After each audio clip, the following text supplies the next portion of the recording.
اللهم إنا نحمدك ونستعينك ونستهديك ونؤمن بك ونتوكل عليك ونثني عليك الخير كله، نشكرك ولا نكفرك ونخلع ونترك من يفجرك.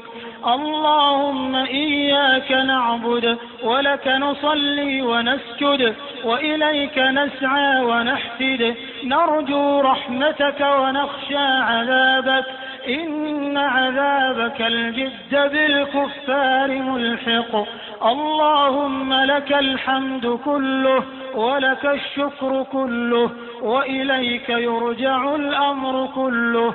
اللهم لك الحمد كالذي نقول وخيرا مما نقول، ولك الحمد كالذي تقول. لك الحمد حتى ترضى ولك الحمد إذا رضيت ولك الحمد بعد الرضا. اللهم لك الحمد بما هديتنا